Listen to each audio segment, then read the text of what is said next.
Do you know that with just this one fruit, you can make your cocoa powder, the type you use for your Milo and Bonvita, your chocolate bar, and even your cocoa butter from this? Hello, Value Farm. You're welcome back to my channel. In today's recipe, I'm going to show you the amazing things you can just do with this one cocoa fruit. All you need are just this fruit. All right, fam, let's go right into the recipe. First of all, you have to open up this cocoa pot. Just use your knife or anything. You can even use your pistol to just break up the cocoa pod. When you open it up, you're going to see this seed. This is what the seed looks like. So you're going to take out the seeds from the pod, and we are working with just the seed now. The back is still very important. I'm going to show you what you're going to do with the back. So don't discard the back and just watch to the end of the video. I'm going to show you what you can make with the back of your cocoa pod. You can see every part of this cocoa fruit is very important. So I'm just going to go ahead now and bring out the seed. If you make a cut on the seed, this is what it looks like, just this color. But you are going to just proceed now to bring out the rest of the seed. And you can see that the seeds are of different colors. This is depending on the cocoa fruit, depending on the tree and how ripened your cocoa fruit is. So I'm just going to go ahead now to remove the stem that is holding the seed all together. You can do this with your hand, or you can as well leave it here. When the cocoa seed is able to ferment, it will just easily fall off. So after removing, I'm just going to transfer this to a container, cover this up and allow this to ferment for at least 5 days. You can do that for 1 week depending on the cocoa seed you are working with. So just transfer this to an airtight container, cover this up and just keep it aside in any part of your kitchen for 5 to 7 days. I left this for 6 days actually. I'm going to show you what it looks like. See, on the sixth day, this is what it looks like. This is well fermented. You can see all those trapped things on the body of the container. So I'm just going to open this up. It has this kind of smell. It's not that bad actually. So you're going to transfer this to your tray. Take this outside the sun to dry, or you can just transfer this to your oven in case you don't have any sun when you are making this. You can as well transfer this to your oven to dry first before you roast it. So I'm just going to take this outside the sun, and this took just 2 days to dry. On the second day, this is what it looks like. It is well dried and the color of the skin has totally changed to this brown color. So transfer this now to your pan and roast. You can as well roast this in your oven depending on your oven function, or you can just use your non-stick pan, pour everything and just stir this occasionally till the color changes just like this. How to know that your cocoa seed are ready is when you are able to peel up the back easily.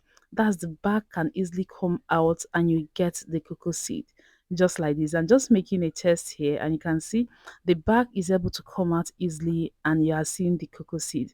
So what I'm going to do now is I'm just going to remove these off fire and I'll proceed now to remove the back, and we have this cocoa seed that we are going to work with. I just want to quickly ask, have you subscribed to our channel? If you have not yet subscribed, just take a moment and hit the subscribe button. I just want to have you as a family member and Here this is is what what the the seed. seeds look like. So I decided to do this off camera so that this video won't be too long, so we can just proceed sharp sharp with this video.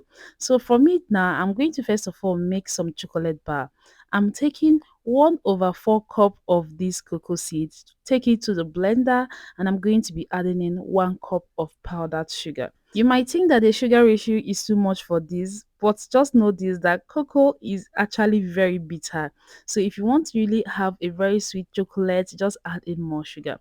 So after blending it first, this is what it should look like. I just blended all this together into powdered form. So right now I'm going to be adding in some coconut oil to get this very smooth consistency. You can as well use your cocoa butter or any kind of oil that you want, but I prefer the coconut oil to this. So after blending, this is what you have. So I'm going to transfer this now to our chocolate mold. Just pour this to your chocolate mold, any mold at all you have. So I'm using this chocolate mold. Just pour this and just use the back of your spatula to just level this up.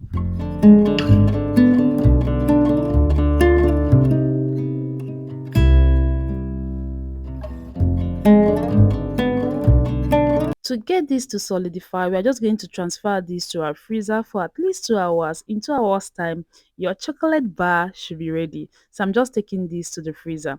Next now, you're going to transfer the rest of the cocoa seed to the blender. And we're going to blend this to powdered form. By the way, I'm using the Buchimi's blender. This actually makes this work very easy. So if you're still contemplating on the blender to get, I highly recommend this Buchimi's blender. So after blending, this is what it looks like. It was able to blend this to powdered form. So what we are going to do now is I'm going to transfer this to a pan of boiling water, not pot, a pan of boiling water actually. So just pour in the cocoa powder into the pan of boiling water. We are going to make a cocoa butter from this, and this is the easier way for you to make a cocoa butter at home. So just stir this all together. What you are going to do now is that we're going to allow this to really cook. Once the water starts going down, the oil is going to come to the top. This is the only method you can get to make your own cocoa butter at home, and make sure that the water is actually boiling. You can see the oil is gradually coming to the top as the water is drying out. So what you're going to do is you're going to use your spoon and gradually take out the oil. Any part you see the oil coming out, just go with your spoon and take out the oil. And this is just how to get your own cocoa butter at home without any special tool or machine. So once we are done, once this is totally dried, what you're going to do now is you're going to transfer this to your muslin cloth and allow the extra oil to drain. Mind you, all the whole water has dried out. This is just what you have here, the paste and the oil.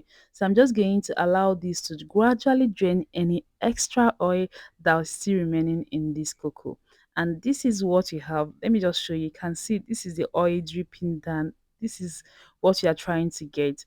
And after some minutes, I just decided to that I'm okay with that. So this is what we have, the oil we got, the extra oil we got from this.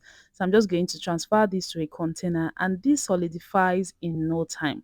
Set this aside. You see that paste, we are not discarding, we are not yet done. Just transfer this to your baking rack. We are going to dehydrate this. And if you don't have an air fryer or a dehydrator, just use your paper towel or your kitchen towel, wrap this very well and take this under the sun. It might take a little bit longer, but it's just going to dry. Make sure to wrap it so that you don't have insects or flies perching on it, because you are not going to be taking this to fire any longer. So I'm just going to put this into my Buchimi's multifunctional air fryer oven to dehydrate this. Please make sure to use the dehydrate function for this. You're not going to use your roast in case you want to make this in your oven. Please don't use the roast function of your oven or the bake function of your oven. It's not going to give you the same result. On the alternative, just take it outside the sun to just drain any extra moisture that is left in this paste. And after this is done dehydrating, this is what it looks like. See, you can see it didn't cook this. It just took out the moisture from this, and it is well dried. What you're going to do now, just transfer this to a plate and to show you how dry this is looking. So right now we're going to take this back to a blender and blend this to powdered form. And I'm still using the same blender I used, the same cup. The blender just did the work very easily. So transfer this to the blender and blend this till it is very smooth. And just like that, we've made for ourselves a pure oil-free cocoa powder at home. Very easy, bar. And we got this from just one fruit, from that cocoa fruit I showed you earlier. And this is our cocoa powder. This is ready. From this cocoa powder now, you can make your Bonvita, your Milo, your chocolate, any way you want. And this is actually oil free. And you can take it just like this if you're on a weight loss journey and you like pure cocoa. You just made for yourself an oil free pure cocoa. And this is our chocolate mold. This is what it looks like. This is actually very good. Remember, all these things are just from this one fruit I showed you guys earlier. And our cocoa butter, this have solidified. See, this is pure 100% cocoa butter, not adulterated at all. And it's very useful in cosmetic production and even to make your own milk chocolate bar at home. See, if you've watched this point and you've not yet subscribed to our channel, please just take a moment and hit the subscribe button below. I would love to have you as our family member here. I'll see you guys in my next video.